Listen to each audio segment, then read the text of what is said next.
Hello दोस्तों, good evening, Radhe Radhe. आप सभी का स्वागत है आपके अपने यूट्यूब चैनल प्रतिष्ठा हिंदी ज्ञानधारा में। तो दोस्तों, आप सभी बताइएगा, आप सभी कैसे हैं। उम्मीद करती हूँ कि आप सभी अच्छे होंगे, स्वस्थ होंगे और मन लगाकर पढ़ाई भी कर रहे होंगे। तो दोस्तों, आप सभी को पता है कि मेरे चैनल पे इस समय जो है सरस्वती पांडे, गोविंद पांडे की सीरीज चल रही है, जिसमें अगर हम बात करें तो हमने जो है स्टार्टिंग से यानी कि भाषा विज्ञान से लेकर अभी तक हमने भक्ति काल का जितना भी टॉपिक था सारा कवर कर लिया है। और आज से हम शुरुआत करेंगे रीतिकाल की। तो जितने भी लोग पहले की वीडियोस नहीं देखे हैं वो मेरे चैनल की प्लेलिस्ट में जाएंगे, वहाँ पे हर एक पार्ट की अलग अलग से प्लेलिस्ट बना दी गई है, आप वहाँ से जाके संपूर्ण अध्ययन कर सकते हैं। और जो लोग चैनल पे फर्स्ट टाइम आए हैं वो चैनल को ज़रूर सब्सक्राइब कर लें। इससे क्या होगा कि मैं जब भी वीडियो अपलोड करूँगी आपको जो है नोटिफिकेशन तुरंत मिल जाएगी आपके फ़ोन पे और आप तुरंत जो है मेरी क्लास को देख सकते हैं। तो चलिए क्लास की शुरुआत करते हैं रीतिकाल से। सबसे पहले हम देखेंगे रीतिकाल में पूर्व पीठिका, और इसमें बात करें तो सबसे पहले हम देखेंगे रीतिकाल का नामकरण। भाई, रीतिकाल का नामकरण जो है विभिन्न विद्वानों ने अपने अपने अनुसार अलग अलग बताया है। तो चलिए देखते हैं कौन कौन से विद्वान ने क्या क्या नाम दिया है रीतिकाल का।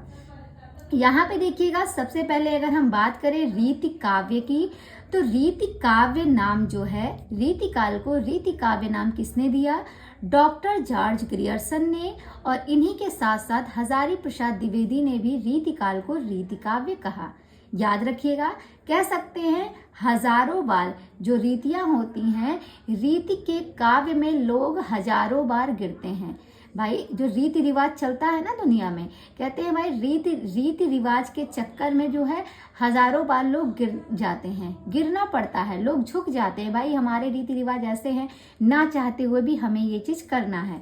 तो ऐसे याद रख सकते हैं कि रीति काव्य, जो रीतियों का काव्य चला था, उसमें ना चाहते हुए भी हजारों बार लोग गिरते गए।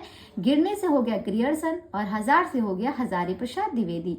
इन लोगों ने रीतिकाल को क्या कहा? रीति काव्य कहा। याद रखिएगा। आगे देखते हैं रीतिकाल को अलंकृत काल किसने कहा? तो अलंकृत काल जो है ये मिश्र बंधुओं ने कहा है। और बात करें मिश्र बंधुओं की तो इसमें कौन कौन आते हैं? श्याम बिहारी, सुखदेव बिहारी और गणेश बिहारी। मिश्र बंधुओं में ये तीन नाम आते हैं। ये कभी कभी ये तीन नाम भी पूछे जाते हैं कि मिश्र बंधुओं में कौन सा नाम नहीं आता है। तो ये तीन को याद रखिएगा, चौथा जो अलग होगा वो आप टिक कर सकते हैं। और मिश्र बंधुओं ने जो है रीतिकाल को अलंकृत काल कहा है। और साथ ही साथ चतुरसेन शास्त्री ने भी, आप नोट कर लीजिए, चतुरसेन शास्त्री ने भी रीतिकाल को अलंकृत काल की संज्ञा दी है। याद रखिएगा, ठीक है। अब इन्हें हम कैसे याद रखेंगे? देखिए, जब कोई चीज अलंकृत करना रहता है तो हम अकेले नहीं कर सकते, उसमें किसी ना किसी का सहयोग चाहिए अलंकृत करने के लिए, ठीक है। तो रीतियों को अलंकृत करने के लिए किसका किसका? तीन लोगों का सहयोग मिला, यानी कि बंधु हुए मिश्र बंधु, श्याम बिहारी, सुखदेव बिहारी, गणेश बिहारी, यानी कि तीन लोग मिले, ठीक है। तीन बंधु थे तो याद हो जाएगा, तो इनका तो नाम याद हो जाएगा। अभी अलंकृत करना है तो अकेले तो नहीं कर सकते, और हाँ, या फिर कोई नॉर्मल व्यक्ति नहीं कर सकता, या फिर वो बड़ा चतुर हो और कई लोगों का सहयोग हो। तो चतुर होने के साथ साथ जब मिश्र बंधुओं का सहयोग मिला तब जाके जो है रीतिकाल को अलंकृत किया गया। याद हो जाएगा, ऐसे पढ़िएगा, याद हो जाएगा। अलंकृत काल किसने कहा? एक चतुरसेन शास्त्री और दूसरा मिश्र बंधु ने। नेक्स्ट में देखिएगा रीतिकाल।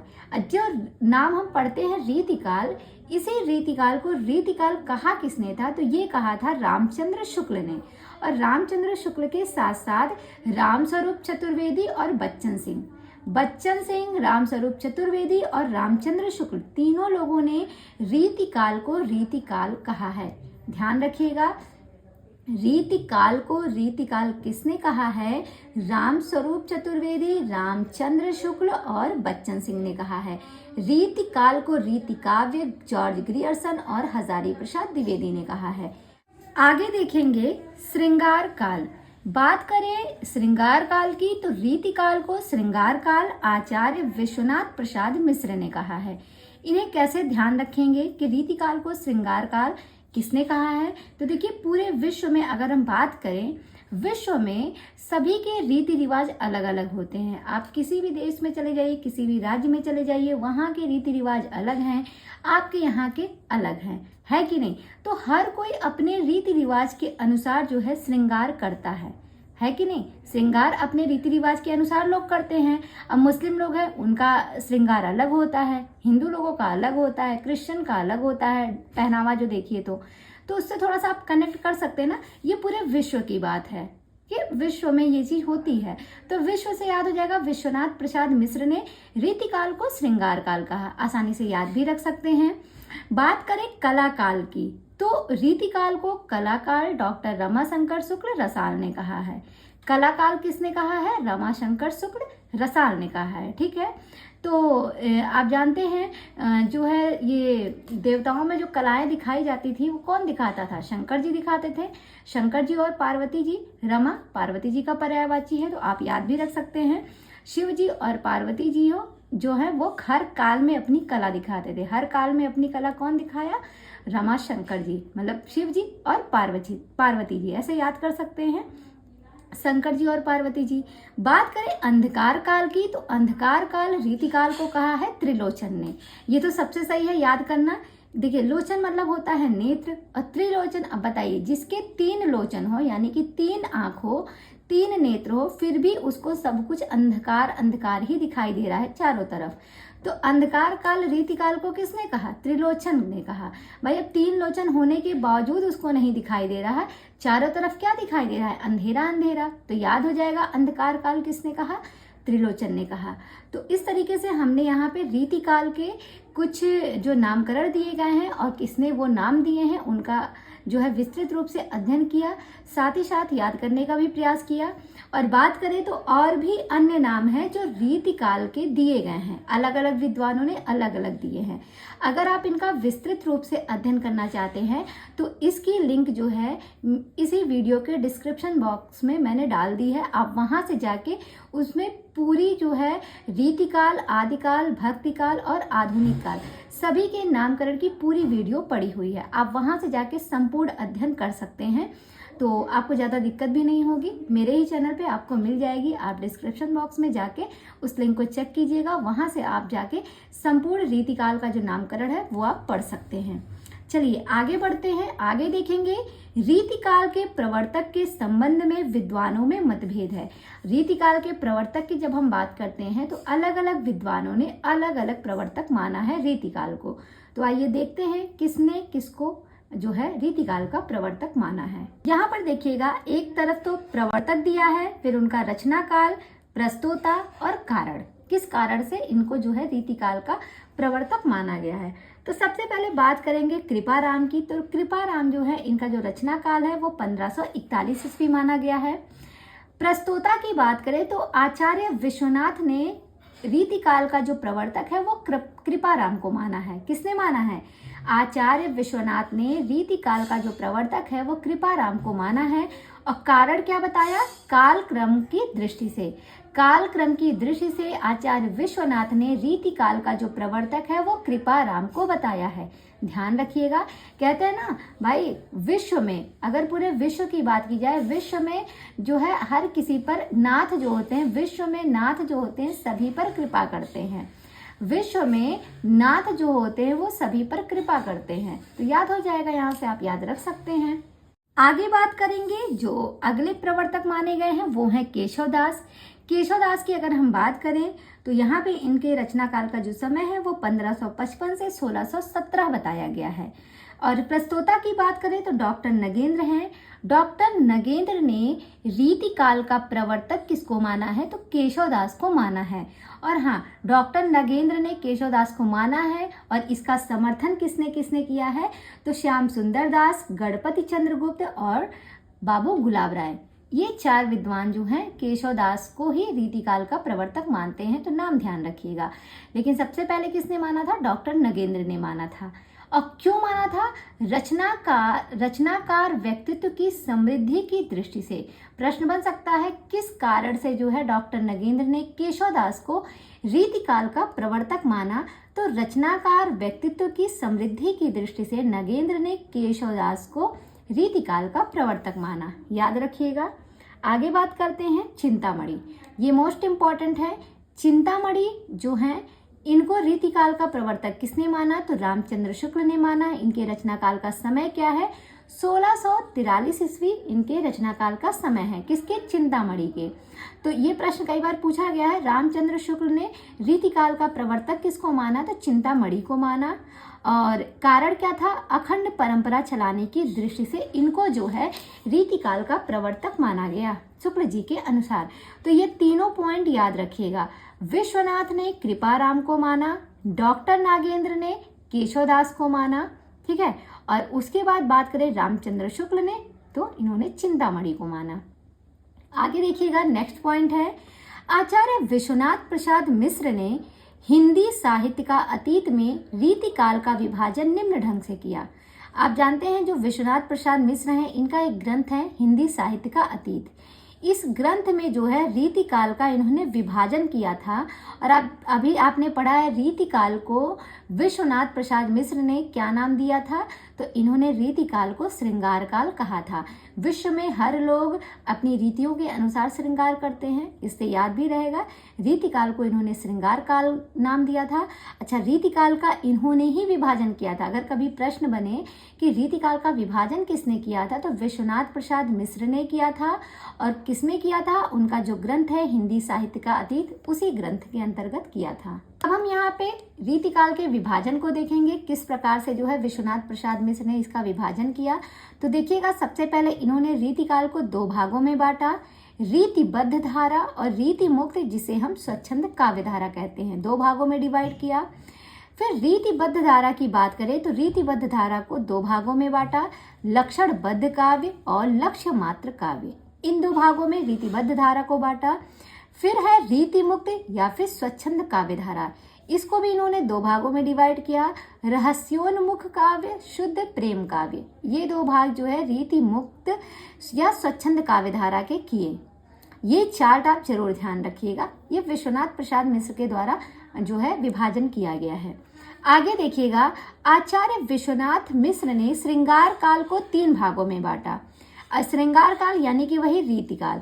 कहते हैं जो विश्वनाथ प्रसाद मिश्र हैं, पहले तो इन्होंने ये चार्ट बनाया, उसके बाद आगे कहते हैं कि जो विश्वनाथ प्रसाद मिश्र हैं, इन्होंने श्रृंगार काल को, क्योंकि इन्होंने श्रृंगार काल नाम दिया, तो इस काल को इन्होंने तीन भागों में बांटा। ये भी प्रश्न इंपॉर्टेंट है। अब वो तीन काल कौन कौन से थे? तीन भाग, पहला है रीतिबद्ध, दूसरा है रीति सिद्ध और तीसरा है रीति मुक्त। आप सभी जानते हैं रीतिबद्ध जिसमें रचना लक्षणों और उदाहरणों से युक्त होती है। रीतिबद्ध काव्य वो काव्य होते हैं जिसमें जो रचनाएं की जाती हैं उसमें लक्षण और उदाहरण जो है दिए जाते हैं, ठीक है। आगे कहते हैं रीति सिद्ध। रीति सिद्ध की बात करें तो रीति की बधी परिपाटी के अनुकूल स्वतंत्र काव्य रचना करने वाले जो है वो रीति सिद्ध कवि कहलाते हैं। यहाँ पे आप समझ सकते हैं कि जो काव्य शास्त्र के सभी अंग होते हैं, रस, छंद, अलंकार, इन सभी के जो नियम बताए गए हैं, इन सभी नियमों और लक्षणों का जो पालन किया जाता है, उसके आधार पे जो रचनाएं करते हैं उनको हम जो पालन मतलब पूरे नियम के द्वारा जो रचनाएं की जाती हैं, जो नियम बताए गए हैं, तो वो सारे नियम का जो लोग पालन करते हैं वो कहलाते हैं रीतिबद्ध कवि। यहाँ पे लिखा है ना, रचना लक्षणों और उदाहरणों से युक्त हो। और जो लोग मतलब रीतियों की जो बधी बाधी परिपाटी है उसके अनुकूल काम करते हैं और कुछ अपना भी काम करते हैं, तो उनको अगर हम बात करें तो वो आते हैं रीति सिद्ध के अंतर्गत।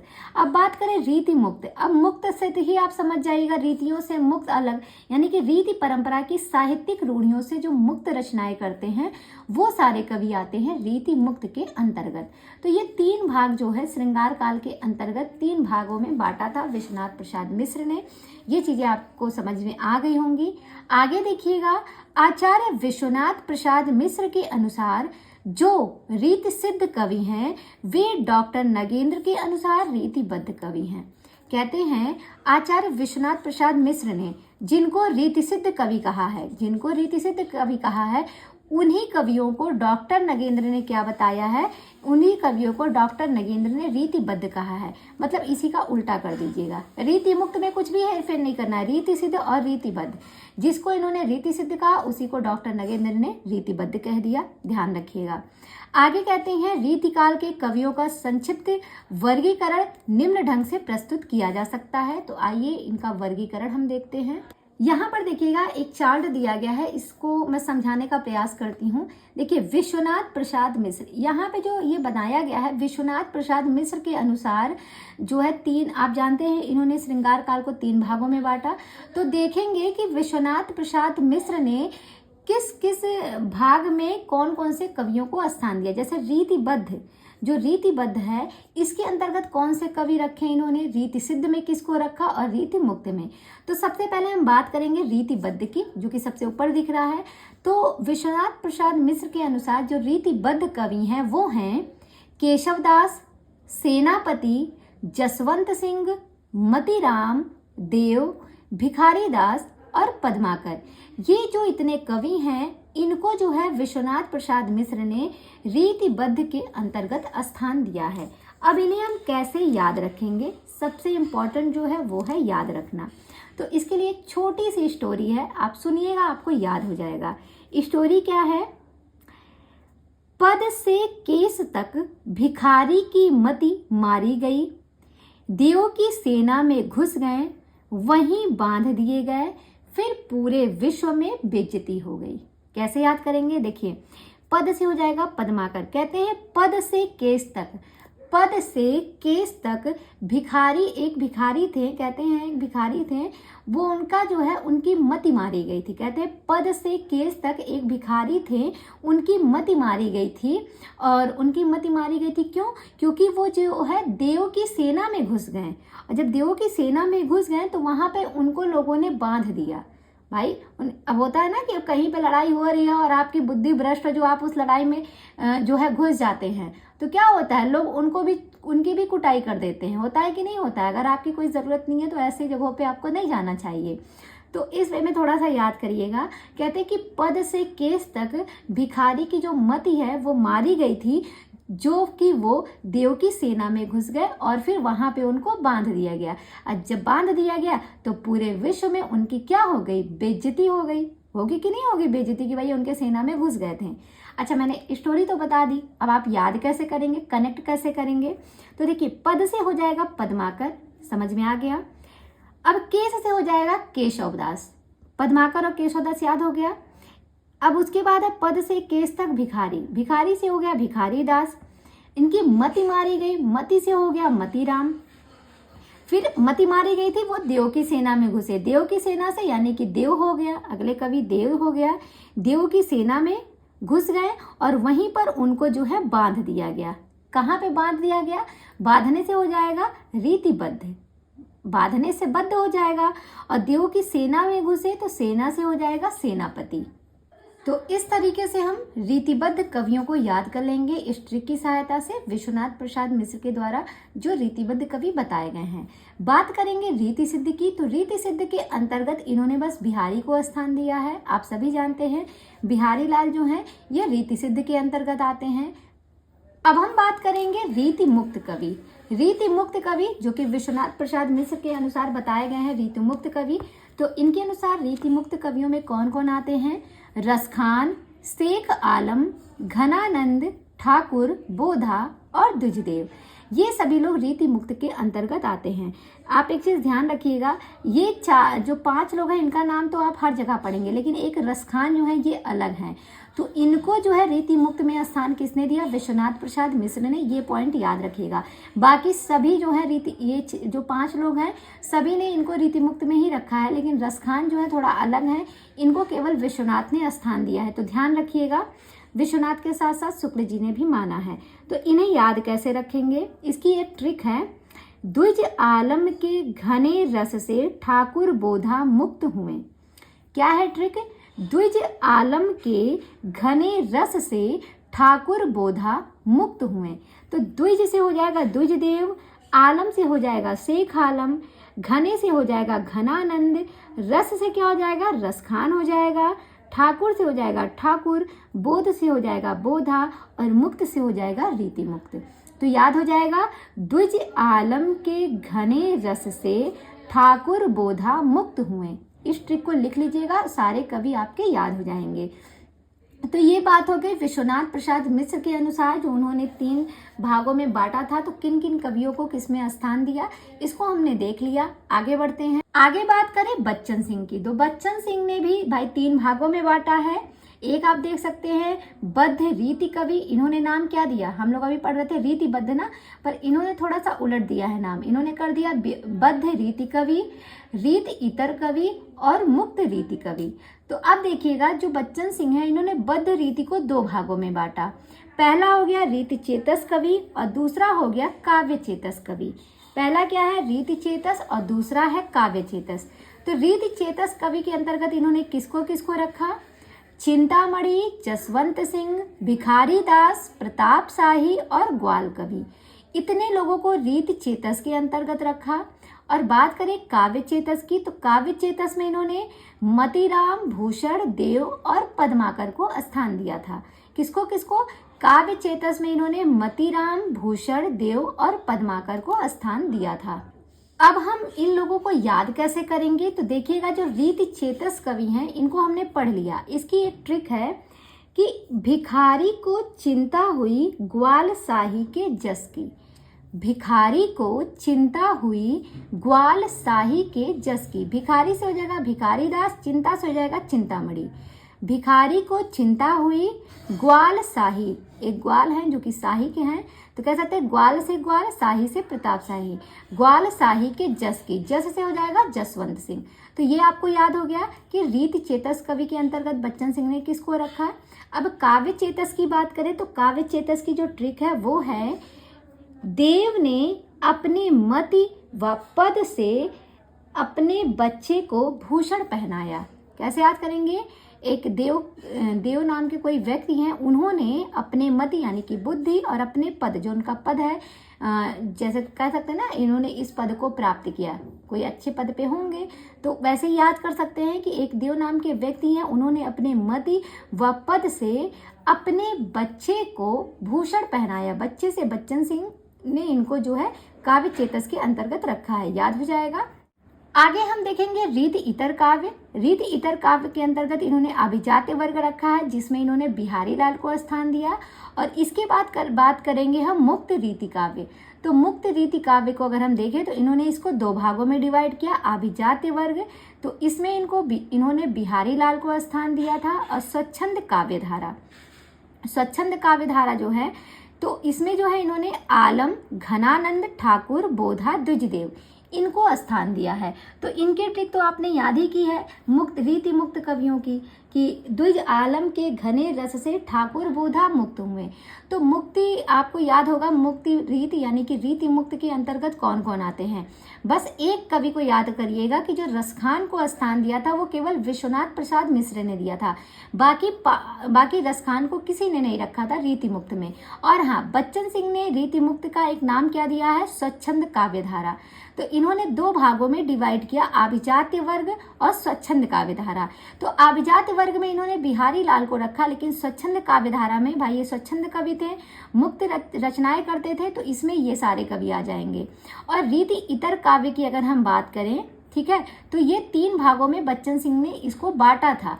तो अगर इसमें देखा जाए तो रीति इतर काव्य में इन्होंने किसी को स्थान नहीं दिया है, लेकिन कहीं कहीं मिलता है कि रीति इतर में इन्होंने बिहारी को रखा है। तो इसलिए जो है यहाँ पे अब चार्ट के हिसाब से अगर हम देखेंगे तो रीति इतर में तो कोई नहीं दिख रहा है, और मुक्त रीति को ही 2 भागों में इन्होंने डिवाइड किया, लेकिन किसी किसी पुस्तक में मिलता है कि रीति इतर के अंतर्गत इन्होंने बिहारी को रखा। तो ये चीज़ आप समझने का प्रयास कीजिएगा। आगे बढ़ते हैं।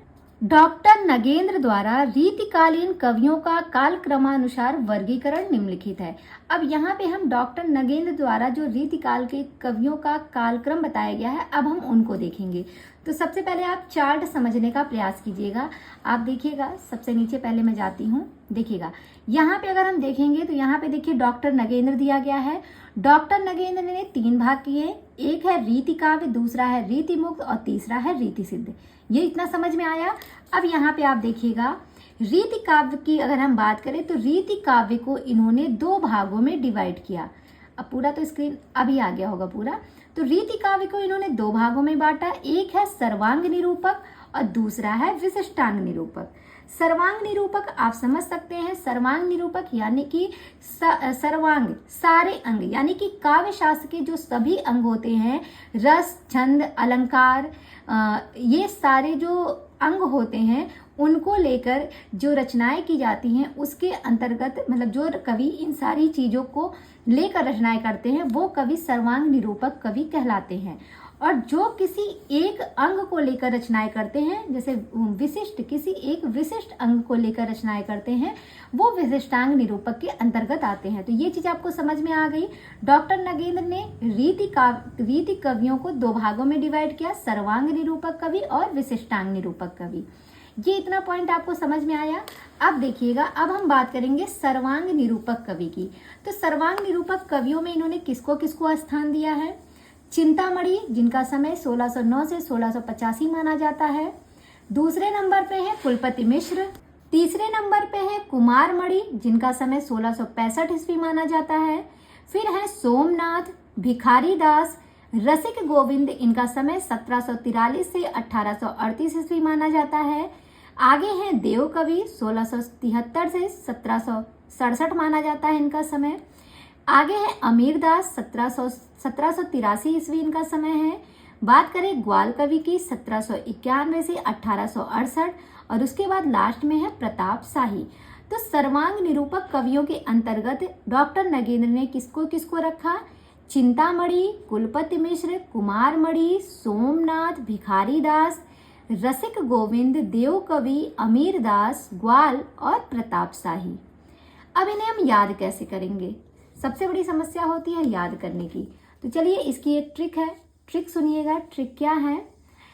सोमनाथ के देव कुमार कुल की चिंता में अमीर से भिखारी होकर शाही व ग्वाल लोगों के साथ रसिक गोविंद के गीत गाने लगे।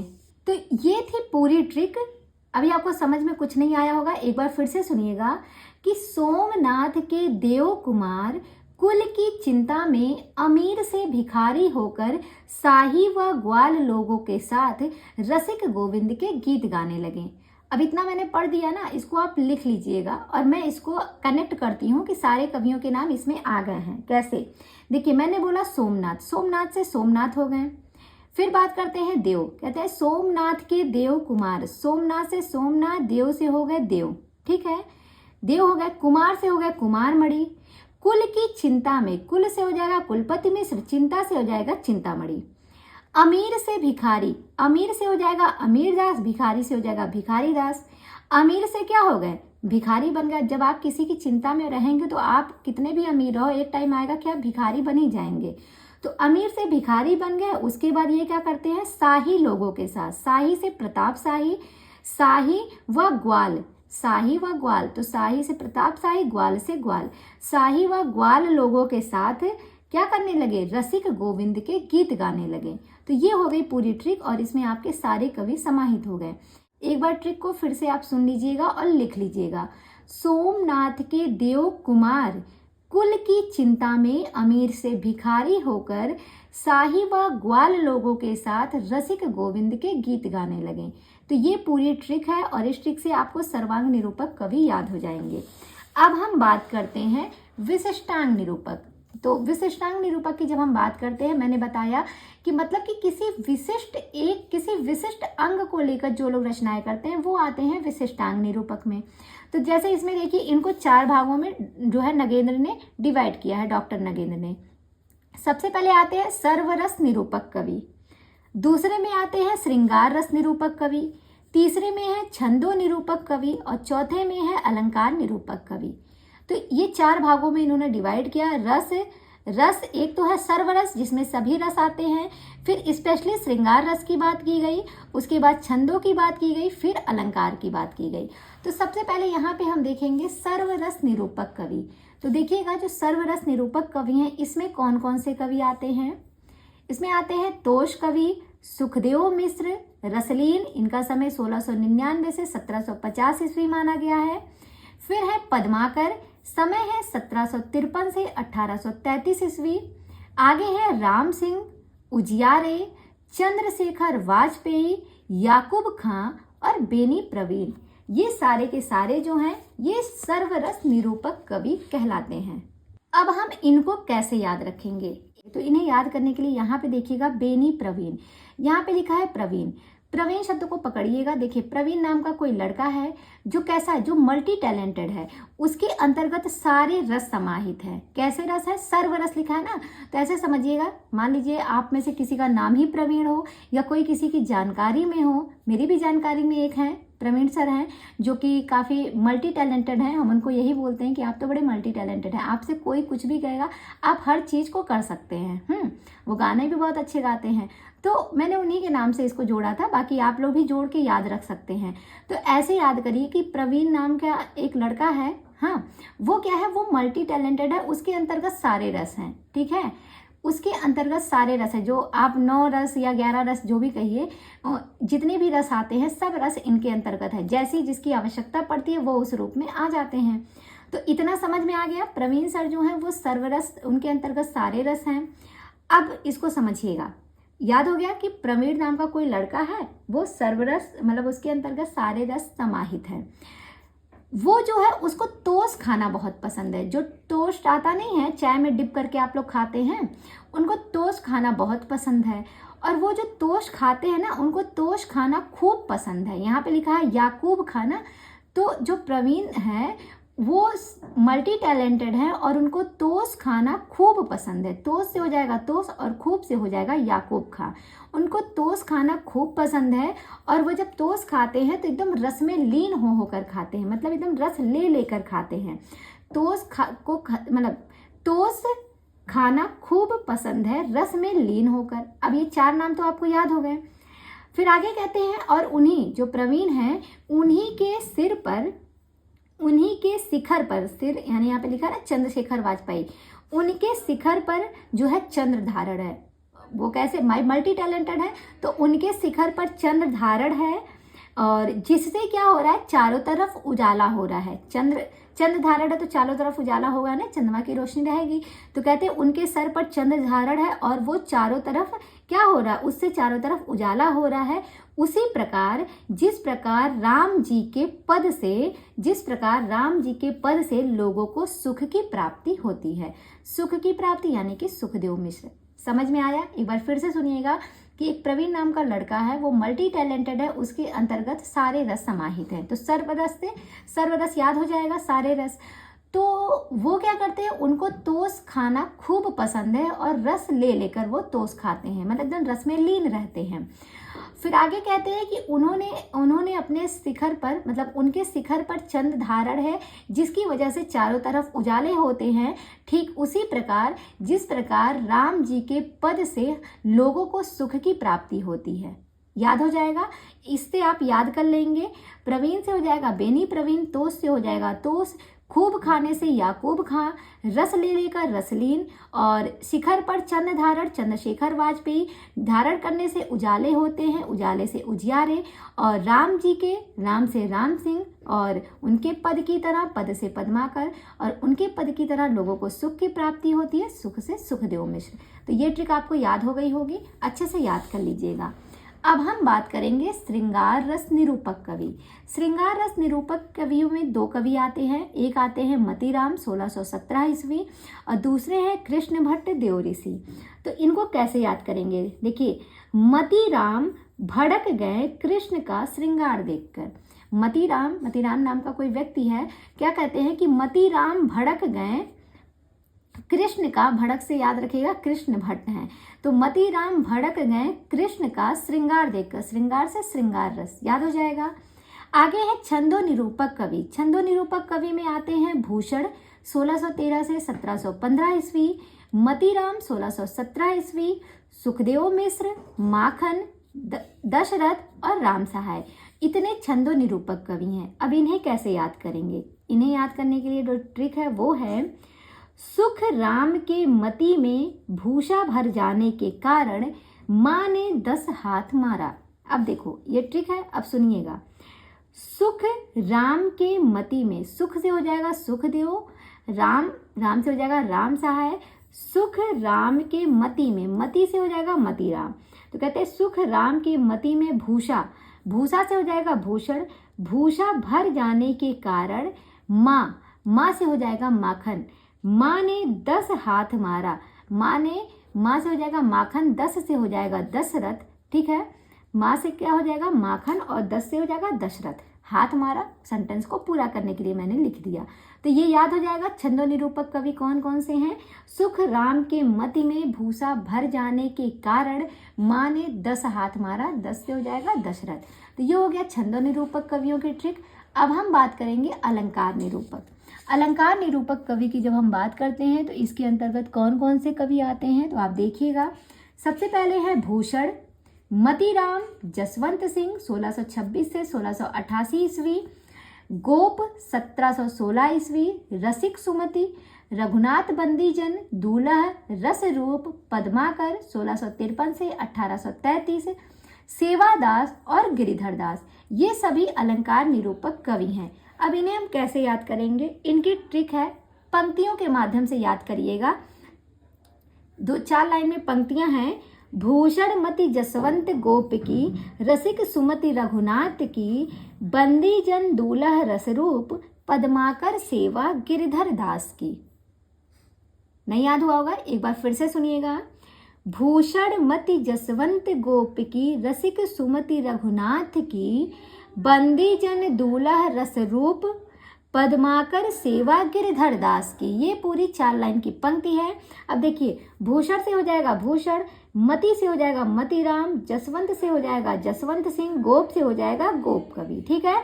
तो भूषण मति जसवंत की, फिर है रसिक सुमति रघुनाथ की, तो रसिक से रसिक सुमति, रघुनाथ से रघुनाथ बंदीजन, ये दोनों हो गए रसिक सुमति रघुनाथ की।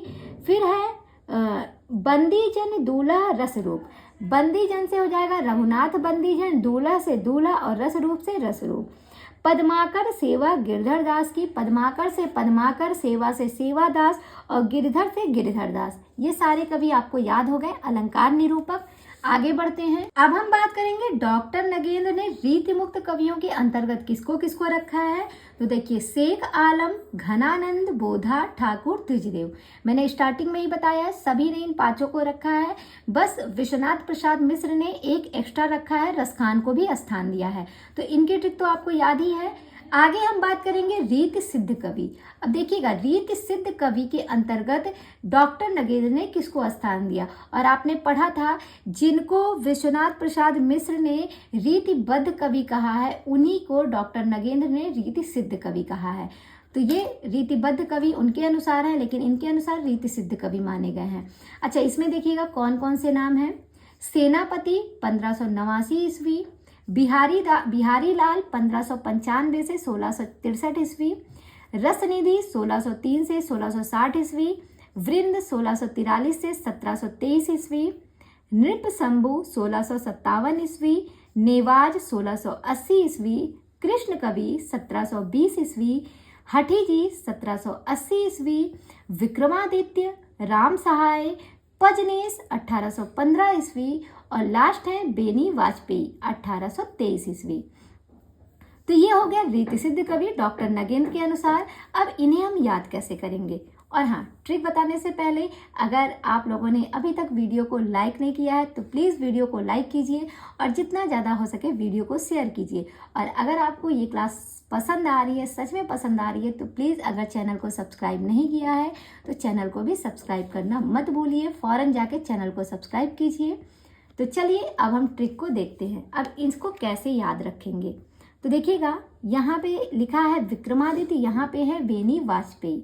तो इस दोनों को हम एक में जोड़ लेते हैं। कहते हैं कि विक्रमादित्य वाजपेयी एक व्यक्ति हैं जिनका नाम है विक्रमादित्य, ठीक है। कहते हैं एक व्यक्ति हैं विक्रमादित्य वाजपेयी, ये बताते हैं कि कृष्ण व बिहारी की सेना निधि नाम की लड़की के, निधि रस निधि है ना, निधि नाम की लड़की में इतना लीन हो गई है, उसके रस में इतना लीन हो गए हैं कि वो सब क्या कर बैठे हैं, वो सब हट कर बैठे हैं।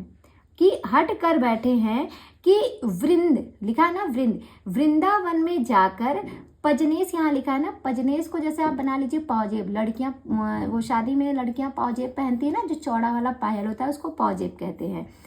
तो वो लोग जो है हट कर बैठे हैं कि वृंदावन जाकर उस निधि नाम की लड़की को पाजेब से नवाजेंगे मतलब उसको पाजेब पहनाएंगे, नवाजेंगे। तो उसको पाजेब पहनाएंगे, नवाजेंगे और उसमें हमारे जो सहायक है वो कौन बनेंगे, हमारे शंभुनाथ यानी कि शिव जी बनेंगे। ये पूरी ट्रिक है, इसको फिर से समझिएगा। देखिए कहते हैं विक्रमादित्य वाजपेयी नाम के एक व्यक्ति हैं, वो बताते हैं कि भाई बिहारी और कृष्ण की सेना जो है, बिहारी और कृष्ण की सेना एक निधि नाम की लड़की के रस के पीछे पड़ गई है, मतलब निधि नाम की लड़की के पीछे पड़ गई है। और वो लोग हट कर बैठे हैं कि वो लोग वृंदावन में जाकर उस लड़की को पाजेब से नवाजेंगे और कहते हैं कि इसमें हमारे जो सहायक हैं वो कौन बनेंगे, हमारे शंभुनाथ हमारे सहायक बनेंगे। अब याद कैसे होगा, तो विक्रमादित्य से विक्रमादित्य वाजपेयी से बेनी वाजपेयी, 2 हो गया। विक्रमादित्य वाजपेयी बताते हैं कि कृष्ण से कृष्ण कवि और बिहारी से बिहारी, कृष्ण और बिहारी की सेना से सेनापति, कृष्ण और बिहारी की सेना जो है वो निधि नाम की लड़की के पीछे पड़ गई है, मतलब उसके रस में लीन हो गई है, तो रस निधि हो गया। और हट कर बैठी है, हट से हट जी हो जाएगा, हट कर बैठी है कि वृंदावन में जाकर, वृंदावन से वृंद को याद रखेंगे, वृंदावन में जाकर उसको पजनेस यानी कि पाजेब से नवाजेंगे यानी कि नवाजेंगे, वही तो निवास हो जाएगा। और इसमें हमारे जो सहायक से या राम सहाय हमारे सहायक बनेंगे, हमारे शंभु यानी कि नृप शंभु। तो ये सारे नाम आपको याद हो गए। इस कहानी के माध्यम से आप जो है रीति सिद्ध कवि जो कि डॉक्टर नगेंद्र के अनुसार रखे गए हैं, रीति सिद्ध कवियों में जो कवि आते हैं उनको आप याद कर सकते हैं। तो आज की क्लास को हम यहीं तक रखते हैं। अगर आपको ये सेशन पसंद आया है, ट्रिक आपको अच्छी लगी है और सारे पॉइंट आपको अच्छे से याद हो गए हैं, तो प्लीज़ फटाफट एक प्यारा सा कमेंट करके बताइएगा कि आपको क्लास कैसी लगी। और जितना ज़्यादा हो सके मेरी वीडियो को शेयर कीजिए, आप लोग भी सपोर्ट दिखाइए। और आप लोग जब कमेंट करते हैं तो बहुत ही अच्छा लगता है, मैं भी मोटिवेट होती हूँ और सोचती हूँ अच्छी वीडियोज़ आपके लिए लेके आऊँ। तो क्लास जैसी भी लगी हो आप कमेंट करके बताइएगा ज़रूर। कल मिलते हैं इसके आगे की क्लास में, ठीक शाम 6 बजे, भूलिएगा मत। कल की भी क्लास बहुत इंपॉर्टेंट होने वाली है। तो अभी चलते हैं, तब तक के लिए बाय बाय, टेक केयर।